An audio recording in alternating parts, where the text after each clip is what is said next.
Bonjour et bienvenue à tous. On continue toujours avec le mini-projet. Aujourd'hui, nous allons attaquer la partie back. Cette vidéo sera consacrée à dynamiser nos interfaces, en plus de la création des interfaces CRUD qui permettent d'ajouter, de modifier et de supprimer les contenus de la base de données. Et c'est parti! Tout d'abord, on va créer notre fichier connexion.php à la racine du projet et nous allons aujourd'hui créer une classe qui sert à nous connecter à notre serveur de base de données. Donc, notre classe héritera de la classe mère PDO et puis nous allons essayer de créer les constantes et puis de les appeler à l'intérieur du constructeur.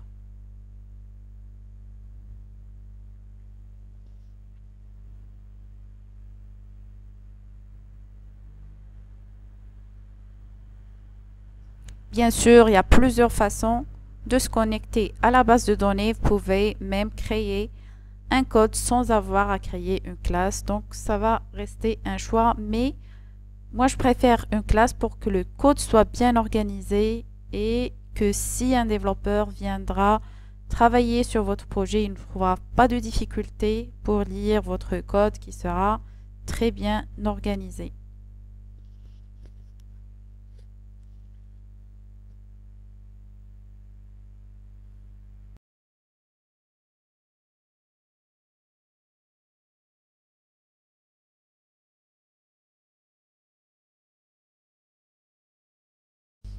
On mettra les clauses try et catch afin de gérer notre code.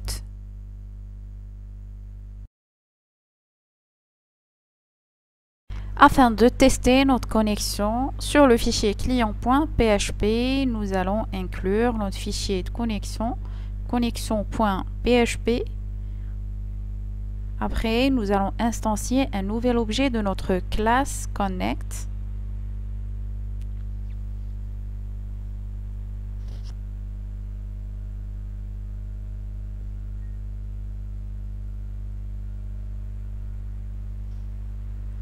Nous allons exécuter maintenant pour voir le message de test que nous avons mis done, c'est-à-dire que la connexion est ouverte.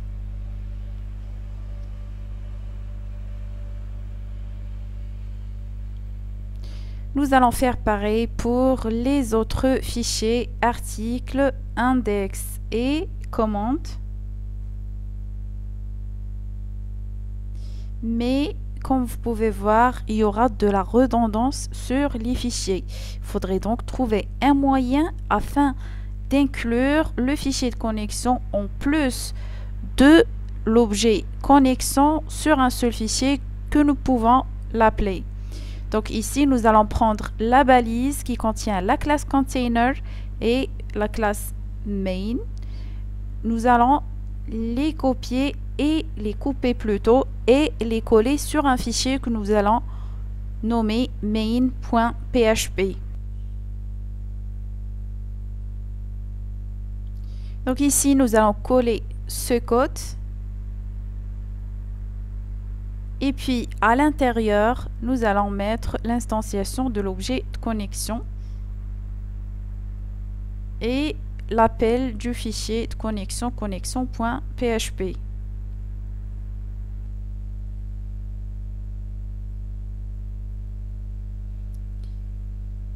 Donc voilà, il suffit pour nous, dans tous les autres fichiers, de faire appel au fichier main.php. Et voilà, nous pouvons avoir un objet $PDO de la connexion qui sera ouverte.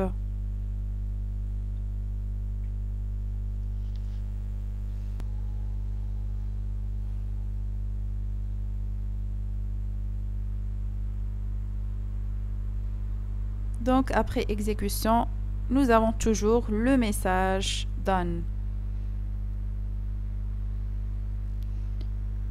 Nous allons faire pareil pour les autres fichiers, articles, commandes et index.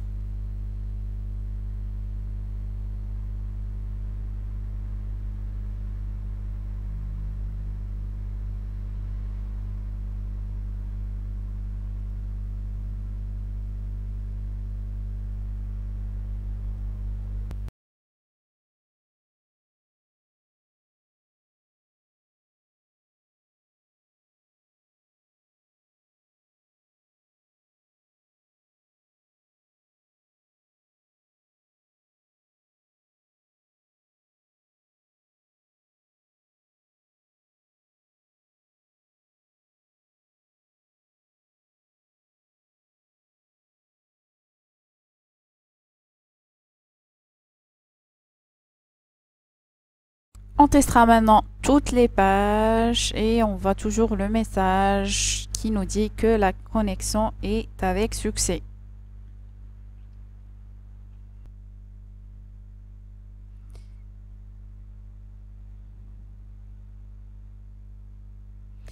Maintenant, sur la page client.php, essayons d'afficher l'ensemble des clients qui se trouvent sur la base de données.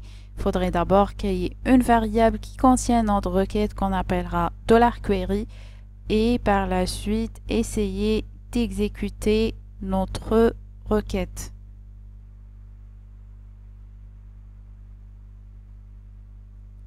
Pour ceux qui ont des soucis à écrire les requêtes SQL, je vous invite à suivre des vidéos de base juste pour avoir une idée de quoi il s'agit. Si vous en aurez besoin sur ma chaîne, vous pouvez me laisser un commentaire et je pourrai par la suite vous proposer des vidéos qui permettent de vous aider à avoir les bases en langage SQL.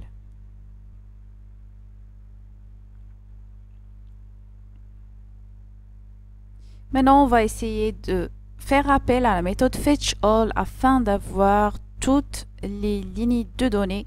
On va mettre un var_dump et on essaiera de voir. Alors ici, il faudrait y aller sur client et voilà. Donc les données qui sont à l'intérieur de la table client ont été bel et bien affichées. Maintenant, on aimerait juste avoir un tableau associatif. Donc on va mettre la constante PDO fetch assoc.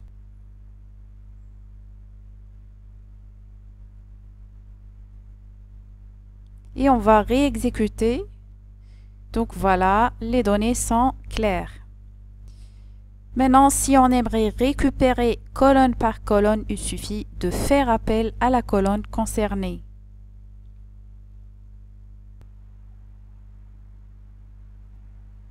On va mettre ça en commentaire parce qu'on est sûr que les données sont affichées depuis la base de données.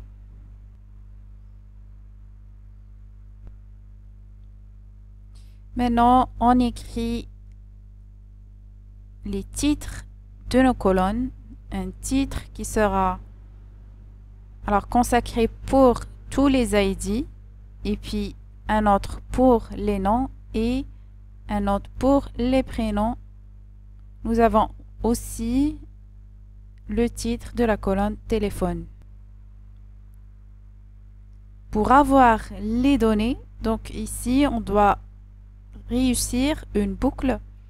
Pour avoir les données, donc on va faire un fetch depuis les données qui ont été récupérées de la table client et on va faire la boucle sur les TD.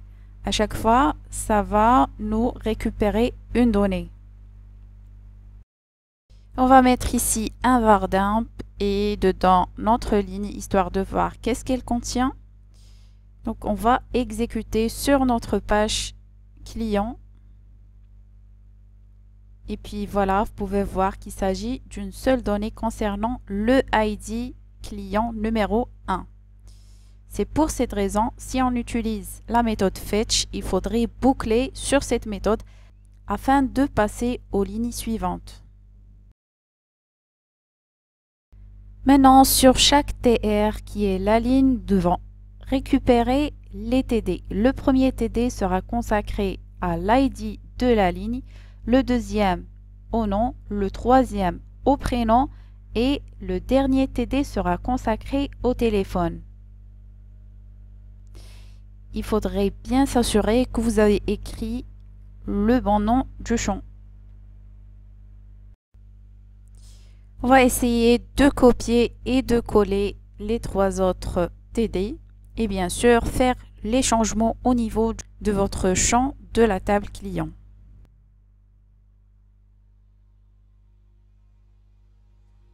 Alors ici, il ne faudrait surtout pas oublier de mettre fin à votre boucle.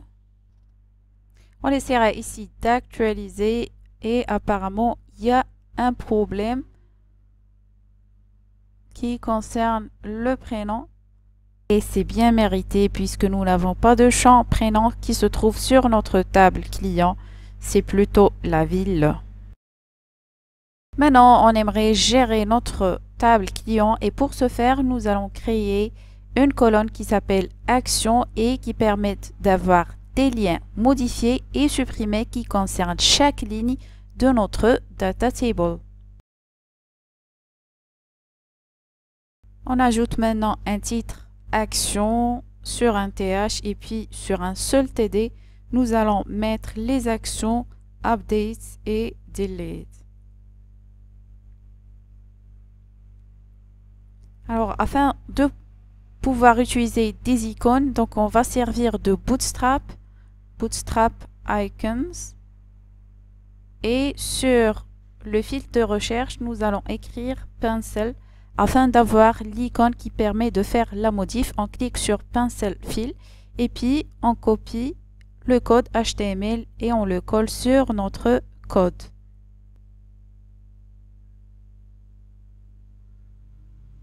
Pour avoir de la couleur, donc il faudrait utiliser la classe bouton success.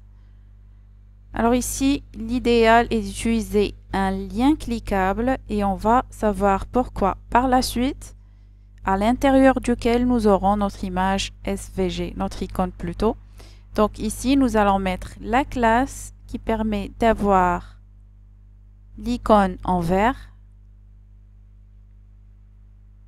Et puis, nous allons fermer notre lien après la fermeture du SVG.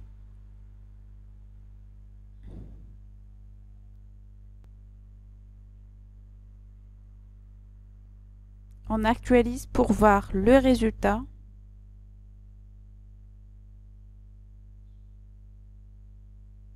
Et donc voilà, notre icône est devenue verte.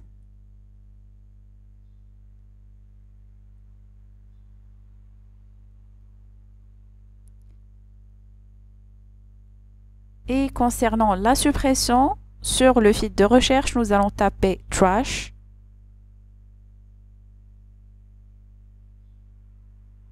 Et puis voilà, nous aurons le choix de prendre trash fill par exemple. Et puis, nous allons mettre la couleur rouge pour la classe bouton. Puisque à chaque fois que je dois supprimer une donnée depuis ma table, il faudrait penser à ce que c'est rouge, c'est-à-dire il y a un danger de suppression, il faudrait faire très attention. C'est pour cette raison qu'on consacre généralement la couleur rouge pour la suppression.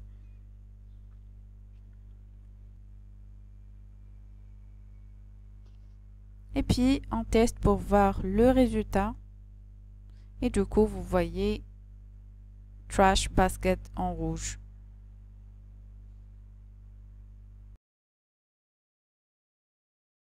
Maintenant, nous aurons besoin d'une icône Add afin de pouvoir déclencher l'ajout d'un client. Donc, on va cliquer sur celle-là et puis copier son HTML. On va choisir après le bouton bleu. Sur la ligne 8, nous allons mettre le lien d'ajout et qui va nous orienter vers la page d'ajout d'un client. Donc de la même manière, nous allons utiliser un lien.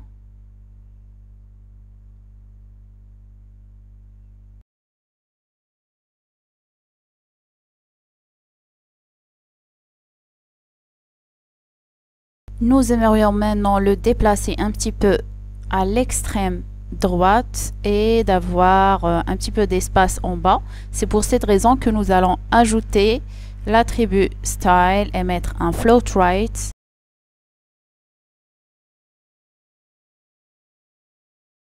Et voilà, notre icône est bien positionnée par rapport à toute la page.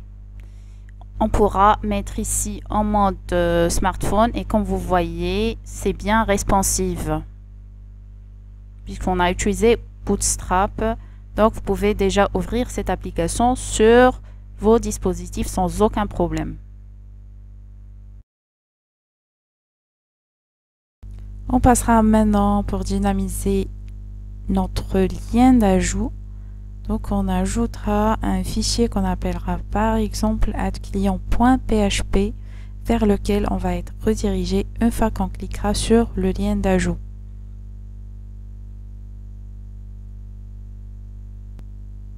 On reviendra vers le Bootstrap afin d'avoir une idée des formulaires qu'on pourra utiliser pour notre page add-client.php. Sur la doc officielle de Bootstrap, on choisira Forms, ensuite Layouts, et on essaiera de choisir un formulaire qui est un peu plus général. Donc on choisira celui-là car il contient des endes de texte, des inputs type area et une liste déroulante. Donc on essaiera de copier le code HTML et puis effectuer des modifications en fonction de nos besoins sur notre interface d'ajout du client.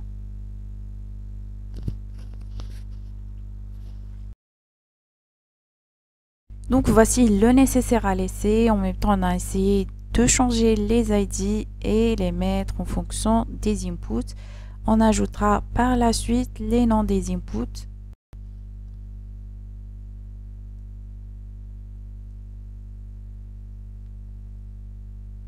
Donc voilà qu'est-ce que ça donne sur l'interface. Ici, il ne faut pas oublier de renseigner la méthode qui sera post. Et puis, on mettra les noms qui correspondent à chaque input.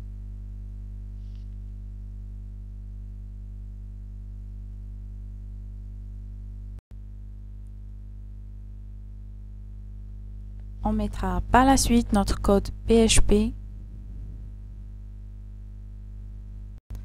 On passera d'abord à tester le contenu de nos inputs qui doit être non vide.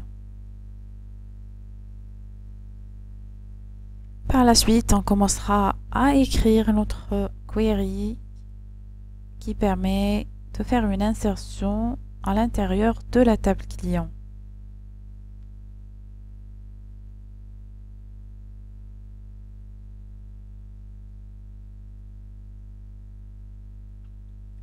On donnera les paramètres, les valeurs qui ont été insérées à l'intérieur de chaque input.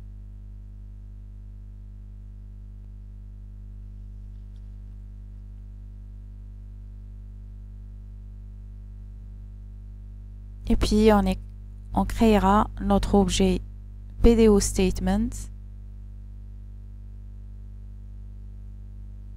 et qui sera le résultat de notre méthode prepare.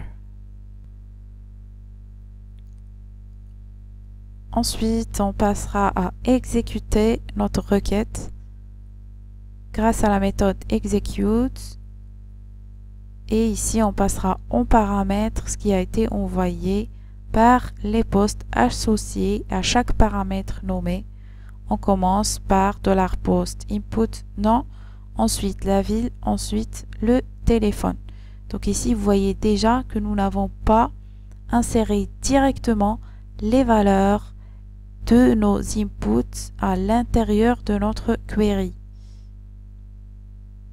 Et c'est d'ailleurs parmi les avantages à utiliser les requêtes préparées pour avoir plus de sécurité. Et d'éviter bien sûr les injections SQL qui peuvent être utilisées à travers les formulaires. Afin de libérer l'objet PDO Statement de la zone mémoire après utilisation, on utilise donc la méthode closeCursor. On pourra rectifier pour le téléphone et on met un input type tel. Et bien sûr, pour obliger l'utilisateur à insérer du contenu avant de soumettre le formulaire, on doit ajouter required sur chaque input. Donc ici, on essaiera de faire un test.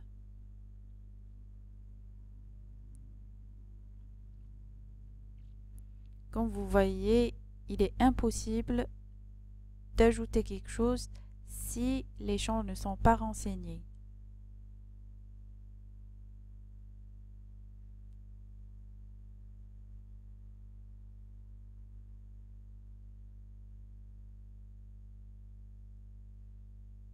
on clique sur Ajouter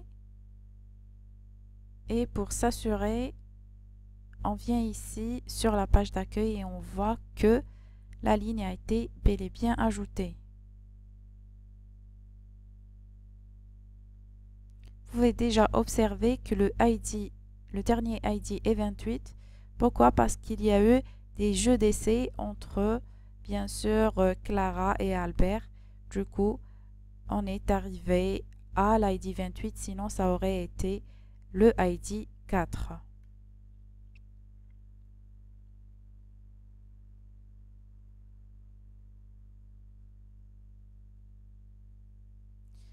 Afin de pouvoir se rediriger directement après ajout d'un client vers la page accueil, il est possible de le faire en utilisant le header.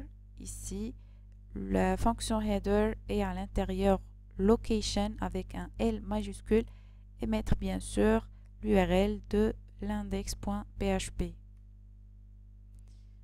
Ici, on va faire un test. Et on devra par la suite être redirigé directement vers la page d'accueil.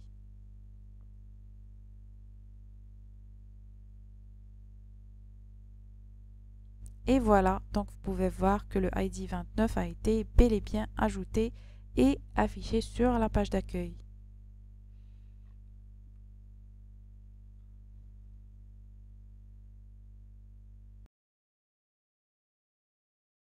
Afin de pouvoir supprimer du contenu depuis la base de données, il est impérativement interdit de donner la main à l'utilisateur pour le faire directement. Sinon, ce serait la première cause des suppressions accidentelles qui peuvent y avoir sur la base de données. Pour ce faire, nous allons utiliser ce qu'on appelle les modales en Bootstrap. Ce sont des fenêtres interactives qui peuvent donner le choix à l'utilisateur d'annuler la suppression ou bien de la valider. Rendez-vous sur la doc officielle, toujours du Bootstrap. On écrit modal sur la barre de recherche. Et voilà, donc vous aurez ici les modales que vous pouvez choisir suivant vos besoins. Donc ici, on va essayer de trouver un modal qui doit se déclencher lors du clic sur le lien delete. D'ailleurs, c'est celui-là que nous allons copier afin de l'utiliser sur notre code.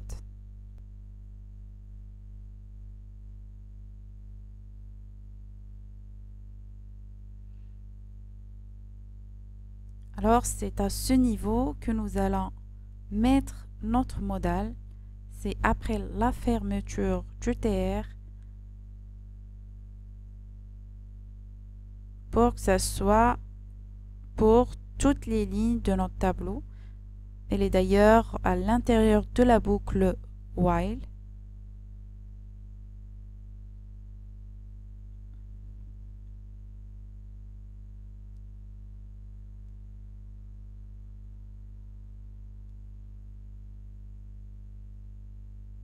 Donc ici, c'est notre bouton.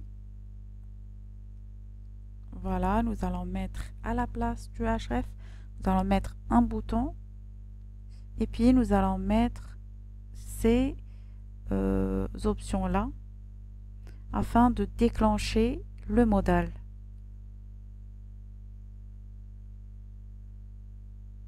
Ça se déclenche d'ailleurs par ID, comme vous pouvez observer ici.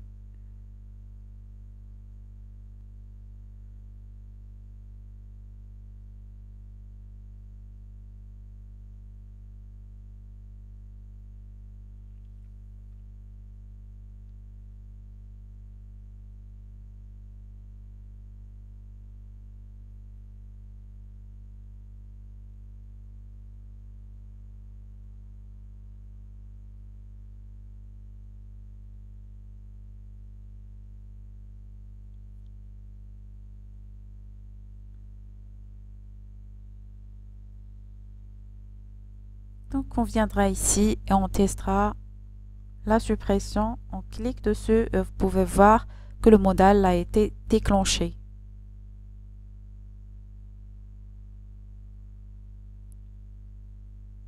On essaiera maintenant d'apporter des modifs suivant notre interface client. D'abord un titre que nous allons mettre ici, suppression. Et puis le body de notre modèle, une question qui permet d'avoir une idée de ce que l'utilisateur aimerait soit d'annuler ou bien de valider la suppression.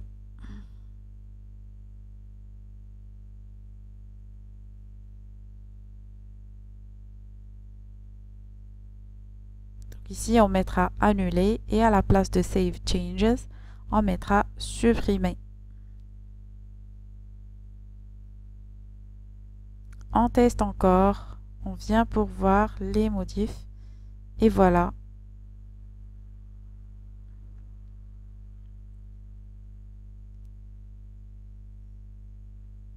On va mettre ici danger pour se rappeler que nous avons ici une suppression par un bouton rouge.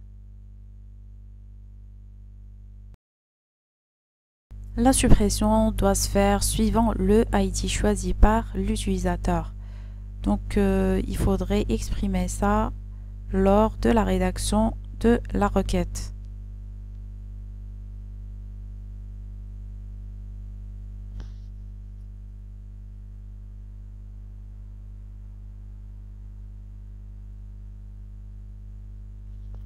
Pour supprimer, ici, nous allons mettre à la place du bouton un lien qui va nous rediriger vers une page que nous allons créer qui s'appelle delete.php. Cette page contiendra un code PHP qui permet de supprimer le ID choisi par l'utilisateur. Ici, nous allons mettre comme paramètre le ID de l'utilisateur en cours. Pour ce faire, nous allons mettre un point d'interro et puis mettre ID, donc vous aurez le choix de mettre ID identifiant ou quoi que ce soit et lui donner la valeur exacte qui sera issue de la base de données qui est dans notre cas $ligne ID client.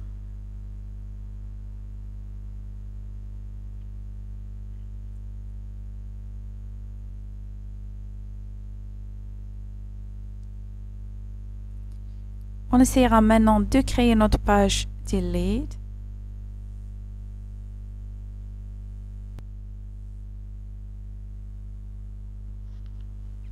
La première des choses, c'est qu'on doit récupérer le ID passé en paramètre lors du clic sur supprimer. Donc ça va être la variable super globale $_get qui a été utilisée dans ce cas. Du coup, il faudrait d'abord faire ici un petit var_dump de ce qui a été passé par la méthode get, c'est-à-dire l'URL dans notre cas. Voilà, ici, on va faire bien sûr un test if not empty pour ne pas avoir un problème si on tente de charger d'abord la page delete.php sans passer par le clic sur l'URL. Ça va nous générer une erreur du fait que le ID n'existe pas. Donc ici, on va tester sur notre application. On va cliquer.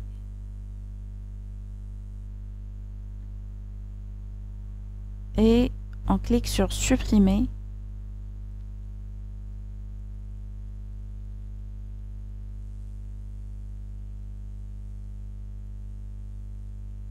Et voilà, ça nous a donné le ID 1 qui a été cliqué. Vous pouvez d'ailleurs voir en bas de votre navigateur, à gauche, vous allez trouver un point d'interro et le ID concerné. Donc voilà, si c'est le ID 29, ça nous donne toujours le ID 1. Alors, il y a ici un problème. C'est pour cette raison qu'à chaque fois, je vous suggère d'utiliser votre var_dump afin de détecter ce qui a été rendu. Le problème ici vient du fait que le modal qui est généré pour chaque ligne à l'intérieur de la boucle while est le même pour toutes les lignes. Pourquoi? Parce que normalement, il est identifié par un ID et puisque le ID est le même pour toutes les lignes, du coup, ça renvoie toujours l'ID, le premier ID de nos données ici. Donc, on va essayer de trouver un moyen afin qu'il génère pour chaque ligne un modal qui lui correspond.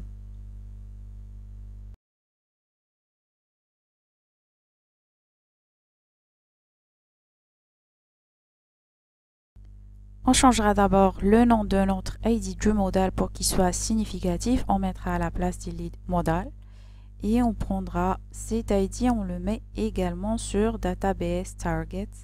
C'est l'option qui déclenche le modal.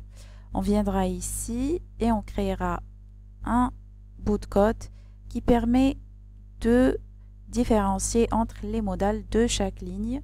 Nous allons créer une petite variable que nous appellerons $count et qui sera initialisée par 0.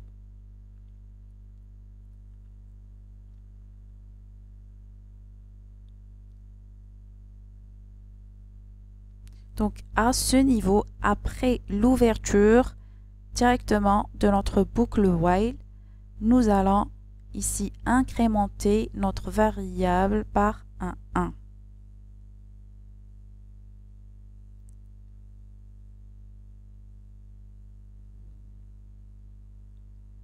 Et puis ici, nous allons concaténer notre compteur ici avec le ID de notre modal.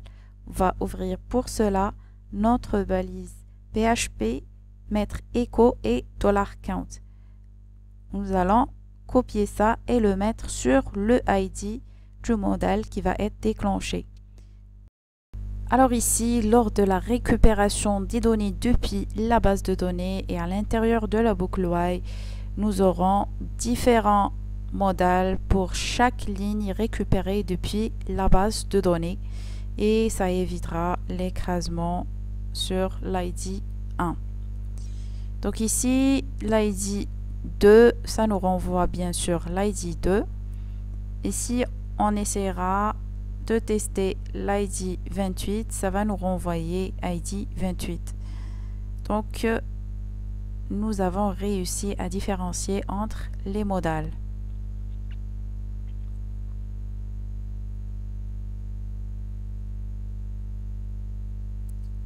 Passons maintenant à notre page delete afin de programmer le code pour la suppression d'une ligne bien spécifique suivant le ID choisi par l'utilisateur.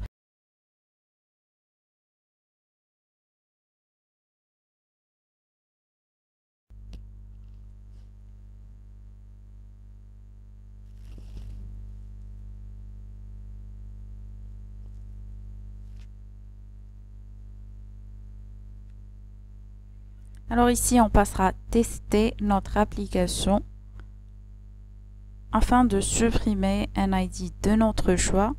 Ce sera par exemple l'ID 3 que nous tentons de supprimer. On clique sur supprimer et voilà, donc vous voyez que le client n'a pas été supprimé. Pourquoi? Parce qu'il y a un problème au niveau de la variable PDO sur la ligne 5. Alors du fait que si vous remarquez sur la ligne 2, nous avons inclus connexion.php. Par contre, c'est la page main qui contient l'instanciation de l'objet PDO. Donc à la place, nous devrons inclure main.php et on va actualiser notre page. Donc on revient vers le ID 3, on clique sur supprimer et du coup la ligne a été bel et bien supprimée. Et si on actualise la base de données aussi, pour pouvoir modifier une ligne de notre base de données, il faudrait penser à deux actions.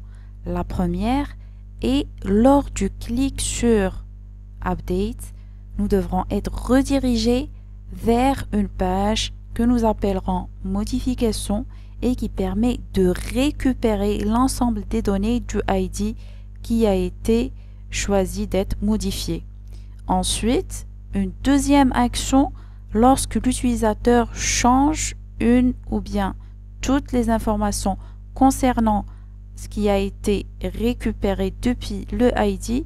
Ensuite, il cliquera sur le bouton Update afin de générer la modification. Alors ici, on va programmer notre lien Update afin qu'il nous redirige vers la page que nous appellerons modifclient.php. Et bien sûr, il faudrait récupérer le ID de la ligne qu'on aimerait modifier. Donc ici, ça va être pareil que la suppression. Nous allons récupérer la clé primaire qui est le ID client. Et puis, passons maintenant à la création de notre page modif client et qui contiendra le code qui permet de récupérer l'ensemble des informations du client sur une interface.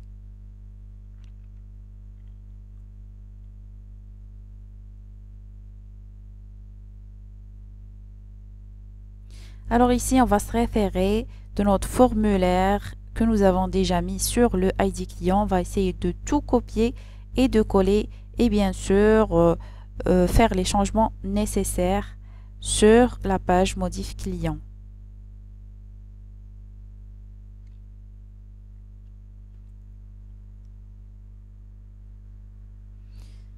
Déjà, on va changer le titre, on va mettre modifier un client.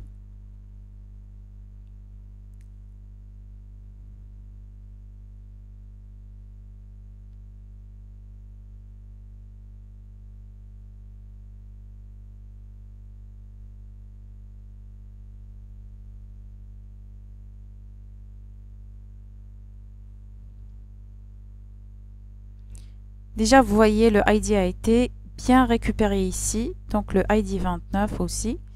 Alors, il suffit de récupérer maintenant les informations concernant le ID choisi sur les zones des inputs. Donc ici, la première action, comme nous avons dit, ça va être un select et cette fois, il sera paramétré. Select from client, where ID client serait égal au ID qui sera renvoyé par un $_ get ID.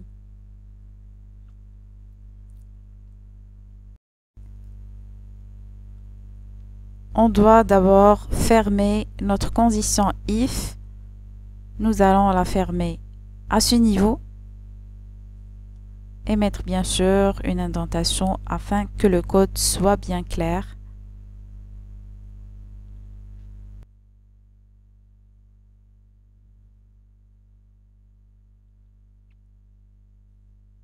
La boucle while n'est pas vraiment nécessaire puisque le rendu sera une seule ligne comme vous pouvez constater. Donc vous pouvez ne pas l'utiliser sur votre code, ce que je vous suggère d'ailleurs.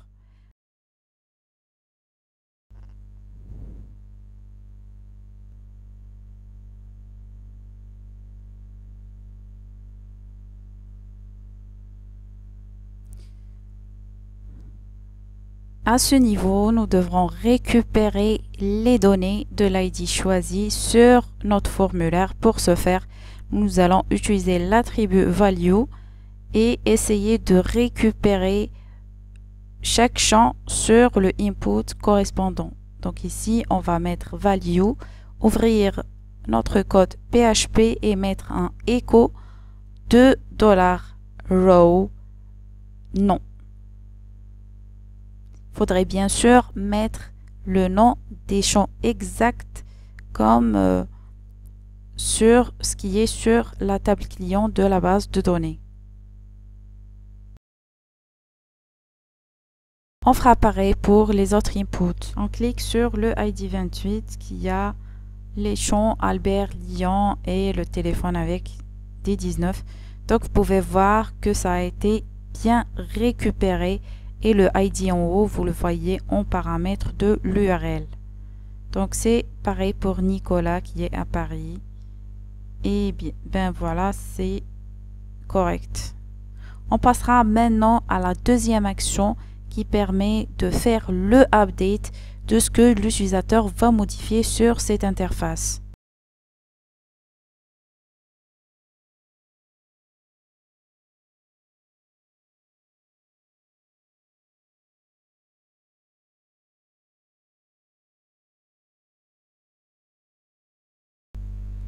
Alors ici, nous allons créer notre requête de modification. On va essayer de copier juste ce qui se trouve pour notre client et essayer de modifier notre query qui est update et toujours la table client. Et puis nous allons mettre des sets et toujours la condition du ID client qui est un paramètre suivant ce qui a été choisi par l'utilisateur. Donc la question qui se pose ici, d'où on pourra récupérer notre ID client. On est maintenant positionné, comme vous pouvez voir, à l'extérieur de la première requête qui concerne le select, avec laquelle nous avons pu récupérer les données sur notre formulaire. Et maintenant, il y a une deuxième action, mais après avoir cliqué sur le bouton modifier. Donc ici, on pourra trouver un moyen lors de du post qui va être envoyé par l'utilisateur. Voilà, donc une fois que l'utilisateur va modifier la ligne, il sera redirigé toujours vers la page client.php. Donc ici, il faudrait trouver le moyen pour récupérer le ID. Alors, il y a plusieurs solutions, parmi lesquelles il y a ce qu'on appelle le input type hidden.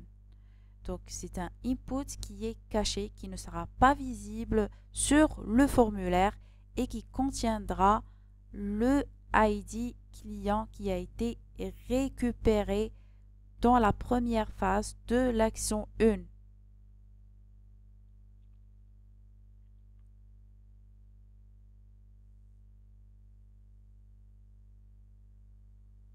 Il faudrait impérativement lui donner un nom que nous donnerons ici myID.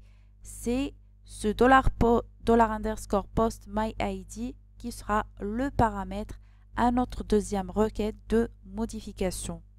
Et bien sûr, lui donner la valeur qui est echo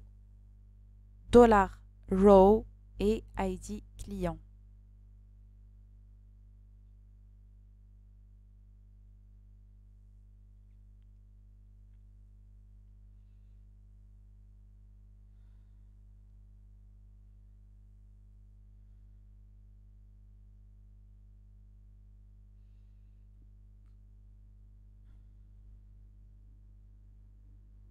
Donc voilà, nous avons trouvé notre paramètre.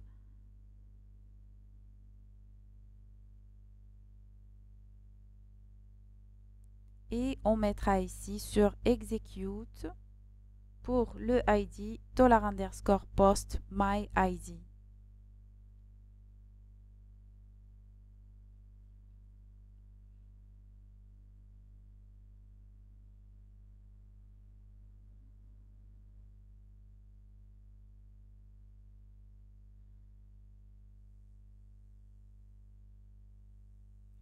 Donc ici, on viendra pour tester notre application. Donc on va choisir le ID par exemple 28 et on essaiera de faire un changement au niveau de la ville.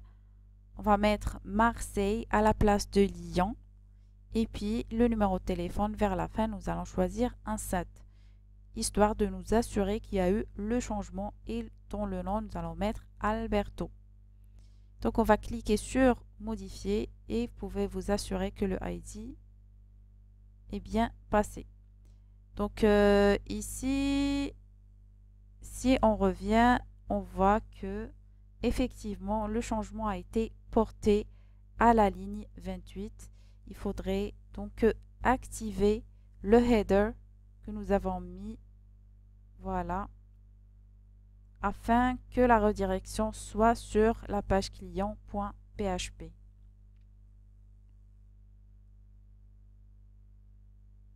Un deuxième test sera porté sur le ID numéro 2. Nous allons mettre un nom qui est long, Nicolas Laurent par exemple,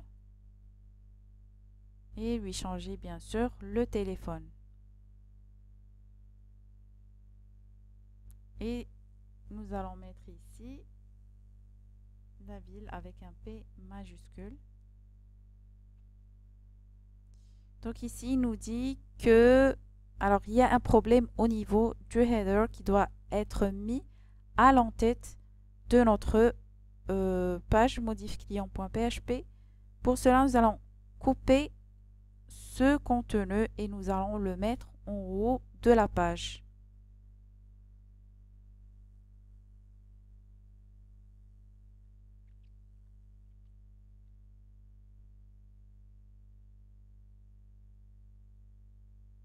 Nous allons essayer de réexécuter notre application pour voir est-ce que cela marche. Donc voilà. Apparemment, si je mets modifier, donc ici, il me coupe le rang. Vous voyez sur le nom, le rang n'est pas visible. Donc il y a un problème au niveau de l'affichage. Malgré que nous avons Nicolas Laurent sur la base de données, lors de la récupération, il y a un problème. Donc, nous avons oublié quelque chose sur value, c'est les doubles guillemets. Voilà. C'est pour cette raison qu'il a juste récupéré Nicolas et a laissé le reste de la chaîne. Donc, c'est pareil pour les autres inputs. Il faudrait mettre derrière value un double guillemets.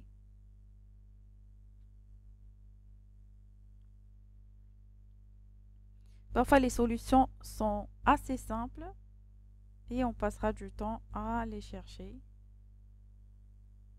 Mais c'est avec l'expérience que vous allez acquérir, vous serez en mesure de corriger rapidement un problème.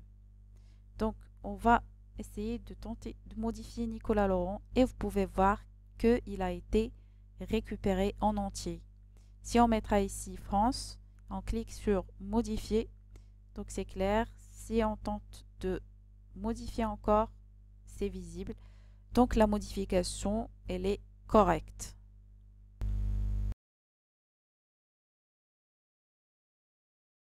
Donc voilà, nous avons réalisé un exemple CRUD pour la table client et c'est pareil pour la table article. Vous pouvez copier-coller le contenu de votre table client et essayer de faire les modifs pour la table article. Mais concernant les deux tables, commande et ligne de commande, nous aurons une vidéo dédiée à ces deux tables puisqu'il s'agit d'un code qui sera un petit peu complexe par rapport à celui-là parce que nous allons utiliser une jointure sur la requête afin de pouvoir effectuer les CRUD en même temps sur les deux tables. Sinon, pour le principe, ça va être pareil. Aussi, il y a une complexité par le fait de récupérer une valeur dans une liste déroulante. Donc, nous allons voir ça prochainement aussi.